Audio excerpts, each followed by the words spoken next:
don't know what he's going to do on a day-to-day basis, but does he make the Lakers title contenders? There's too many other question marks for me with this roster in order to go all in on that. And if I'm thinking if Kyrie Irving gets to LA, I think we said this earlier this week, what happens to Russ? Isn't he being traded somewhere else? Like, when we're talking about the feasibility of those two playing together somewhere, Kyrie Irving and Kevin Durant, and you think about the Lakers, aren't you also thinking that Anthony Davis is out and Russell Westbrook's out and both of those guys are going to the Brooklyn Nets because you're swapping because of the salaries? Like, I don't think the roster, let the turmoil of like what would happen on the court and in the locker room aside, I don't know if that roster is good enough because there's no depth beyond that. We're already we're I know. too much Spend time way too much time trying to talk myself The reason is because if the Brooklyn Nets want a star, that's how you would get a star in Anthony Davis. Forget about Russell Westbrook. That's not relevant. That would just be ballast in a trade. But again, we're talking about it too much. Okay. He doesn't. I don't think Kyrie, at this point of his career, makes anybody a title team based on previous events.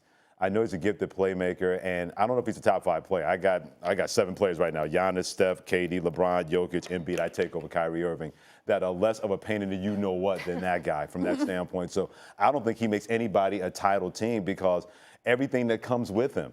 Kyrie Irving is a very special talent. The problem is that he believes his special talents to override everything else, or you're supposed to placate him. Well, how did that work in Boston? How did that work in Cleveland? How did that work in Brooklyn, where it became a colossal failure? So if you bring in Kyrie Irving and you have to clearly understand that you have to do these things, that leads to not being a title team. Well, this is the problem, Freddie. First off, he makes $36 million. It's hard to trade for a player who makes $36 million. Secondly, the Nets don't know what they're trading Kevin Durant for. They may not want to do a trade with Kyrie Irving that's going to take on money, right? Because you may take on a bunch of money when you do a Kevin Durant trade. You don't know what your books are going to look like. Okay. And then Kyrie wanted to be in Brooklyn. Look at the way he treated the dudes across the river there. What happens if he gets traded to a place he doesn't want to be this year? So, like, his value in a trade is just very low. Difficulty to trade for him, very high. Again, you know, we're looking at the crossover there. It's a very narrow thing. And when you run that simulation over and over, you keep getting Lakers. And so, but also, the Nets have no interest in accommodating Kyrie Irving. They have no interest in doing it. So if there comes up maybe a 3-team trade or a 4-team trade to get the Nets satisfied what they want, to get them maybe a star, to take draft picks that they might get from Phoenix and reroute them someplace else, or take this guy, 4-team trade. Kyrie might get thrown into that 4-team trade just as salary ballast. Yeah. Like, he's going to be used as a tool to help the Nets. He is not going to be used as a player to trade for value. Very unlikely they're going to get anything value, maybe a draft pick or two, and he's not going to be used to accommodate. And he's going to have to sit and wait for the Durant situation to play out, whether that takes 3 days or 3 weeks. And that's just the reality of it. But at the end of it, when all that smoke clears, it is true. He could be a Laker. That is definitely still on the table. I would like to say that Lakers title odds have moved dramatically since the news. So they were 22-1 last week, 18-1 right before the news, and now they're 10-1. And I know, Wendy, I listened to your podcast, and I know you said something about how sports books, they kind of like, they know something's going on over there. They know something because they always have. They always, very good. Actually, it's more the pay attention bettors. to that. Yeah. People are putting money in, and the books are reacting. Yep. The But sharps are coming in. Somebody knew that Paolo Banchero, because the books reacted before it became known. Right. And earlier this week, when I was hearing, boy, KD, if he asks for a trade, wants to go to Phoenix, I was looking at the odds, and Phoenix's odds were going down, and I was like, Somebody's happening. Talking. Somebody knows something. Something's going on there. Right. All right, Wendy, I think you're leaving us. Good working with you as always. Still to come. KD has whatever. Just throw us a 2nd-round pick. Oh, what'd you have for 4th of July barbecue?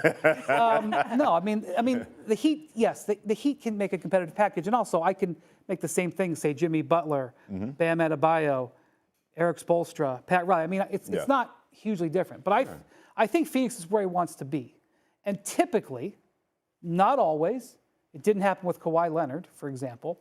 Typically, the star player gets where he wants to go. So how is that going to happen? So you start to wonder, where is the team, where is the package that it makes the most, where is the 3rd team? I'm going to tell you something happened yesterday.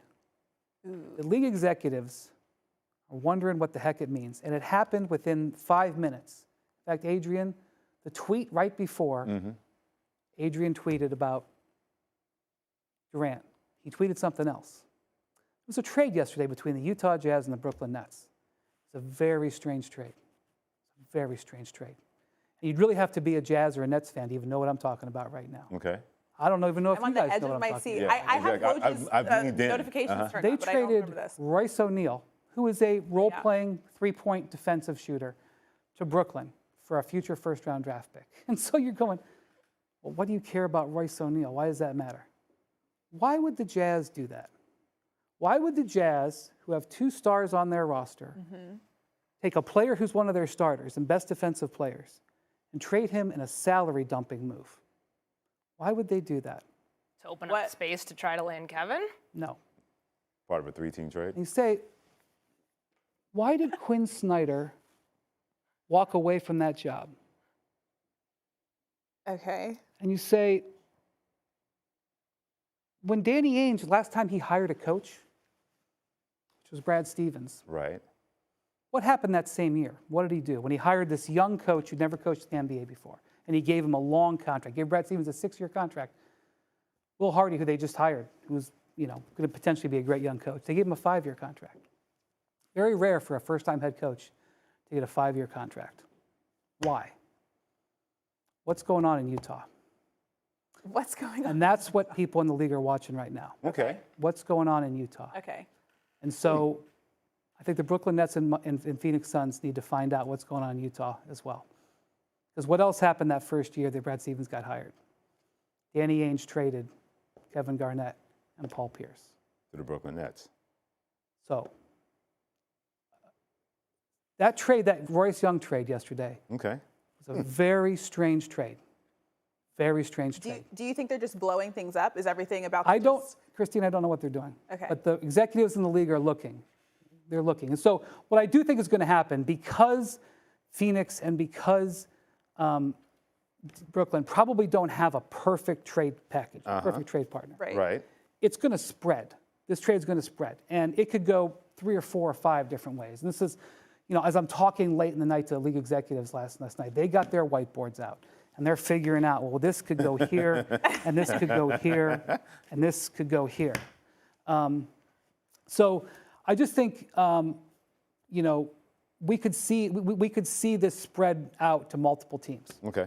I still wonder how much of this. Basically. Yeah, I still wonder how much of this has to do with Kevin Durant wanting to go to Phoenix because of what happened to Golden State. Yeah. And wanting to beat them and show that, that's hey. true. Yeah. Because why would you want to go out to the West? I'm not saying the East is any easier, although the East is better, but there's a method to his madness. If I go out to Phoenix and I play those guys 4 or 5 times a year, they got to go through me or I got to go through them. I wonder how much of him leaving Golden State, not working in Brooklyn, is playing a factor in choosing Phoenix over Miami. That's where Well, listen, I mean, he may be very happy in Miami. I don't want to make it sound like there's a massive difference there, but I do, from what I've been told, Phoenix is his preference. And I wasn't told that yesterday. I mean, that was circulating earlier this week. Okay.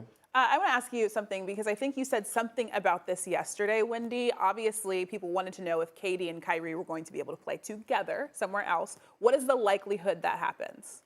I think I know what you're getting. I know what you're pulling me towards. Okay? In the event that KD and Kyrie would have stayed together, which this was discussed within minutes after the trade demand, there was only one place where it really makes sense, and that was the Lakers. Because nobody is going to look at this situation and say, well, let's replicate this. Let's import this. Okay? But the Lakers are desperate. The Lakers don't have, well, we have this star or this star or this star or this star. And they had a package that could make it work. So in the event, and the feasibility of the two of them staying together and playing for another team makes sense for the Los Angeles Lakers. The likelihood of that, so feasibility, let's think about the XY parabola or whatever. Well done. The feasibility way up here, the likelihood way down here. And so what happens with the Laker fans especially, they hear that and like their eyes get real big and they get real excited. So you can make it work in the trade machine, but it's not something that I think we're probably already talked too much about it. I just think it was important for me to point out that the feasibility existed. Okay. Okay, I want to talk about Kyrie though, because one of the things that was on his wish list was the Lakers. If Kyrie goes to LA, does that make LA a title contender? I mean, he's a top 5 player in the NBA, and I know that we can put all of this other stuff aside, and it's kind of hard to do that when you are talking about Kyrie Irving and all that comes with him, because you don't know what he's going